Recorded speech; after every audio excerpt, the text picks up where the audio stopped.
There was nothing to be afraid of. No attention was welcome. Her only accessory was at her waist, a black fanny pack which contained a few small tools and a lot of empty space. She reached the block she had chosen and ran straight to a house that was undergoing a thorough renovation. She was sure that, when completed, it would look a lot like an old gray stone bank. It had a long front porch with 4 pillars that appeared to hold up the front end of the roof but were only ornaments. At this stage of construction, the house was surrounded by scaffolds, 3 levels of steel piping with walkways consisting of 2 10-inch wide boards laid side by side every 3 or 4 yards. Elle veered in front of the building, already pulling on her surgical gloves, and hoisted herself up on the temporary chain-link fence, stepped on the chain and padlock that held the gate shut, and jumped to the ground inside the fence. She went to the scaffold on the side of the house, pulled herself up onto the first level about 6 feet up, and walked along the scaffolding, feeling a slight, springy bounce of the boards under her feet. It occurred to her that if her 105 pounds made the boards bow a little and rebound upward, a carpenter who weighed twice as much must have a pretty bouncy walk. She kept turning her head to look over the tall concrete fence a few feet from the scaffold. She kept looking in the windows of the house next door and seeing things that pleased her. There were no lights on in the rooms she passed. In the kitchen, the timers on the oven and the microwave, and the lighted green dots showing that the refrigerator was working, were the only signs that the power was on. When she reached the back end of the board walkway, she shinnied up a vertical pipe of the scaffold. She was hot from running, and the coolness of the metal felt good on her legs, which were doing most of the work of pushing her body upward. She reached the second level and kept going to the third.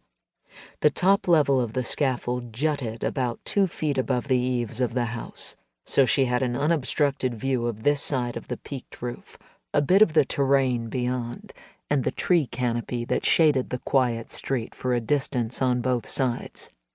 Dusk had now faded to darkness, and she could see strings of streetlights going on throughout the neighborhood. She spent a few more minutes looking at the house next door. That house was not under renovation. She could see enough of it to verify that it was still in pristine shape from its own rebuilding a year or 2 ago. She could also see that the swimming pools, one big irregular-shaped pool and a long strip of water near it for swimming laps, were covered with black plastic sheeting. The nets were off the tennis courts. Days ago she had already verified that no dog was present. The cars were locked in the garage, and the newspapers and mail had been stopped. Elle knew a lot about houses, and about the ways people in rich neighborhoods thought about them. At the moment when the people living next door had learned that the house on the lot where she was standing right now was going to be razed, and this monstrous building erected in its place, they had undoubtedly begun to make plane reservations. They had gone somewhere to wait out the long period of construction.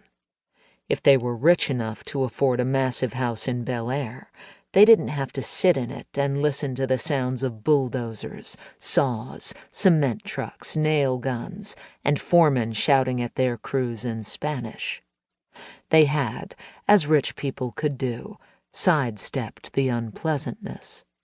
Right now they might be in the south of France, or on the New England coast, or touring Iceland. Elle bent down, picked up the end of one of the boards forming the walkway of the scaffold, propped it on the scaffold's railing, and eased it across the empty space to rest on the railing of the balcony extending from the house next door. She wiggled the board to be sure that it was solidly and evenly resting on the 2 railings. Then she opened her fanny pack to take out a bungee cord, wrapped it around the board twice, and used the 2 metal hooks to secure it to the scaffold so the board would not move. She lifted herself to the level of the railing, set a foot onto the board, and then began to walk. For Elle, walking on narrow footholds at great height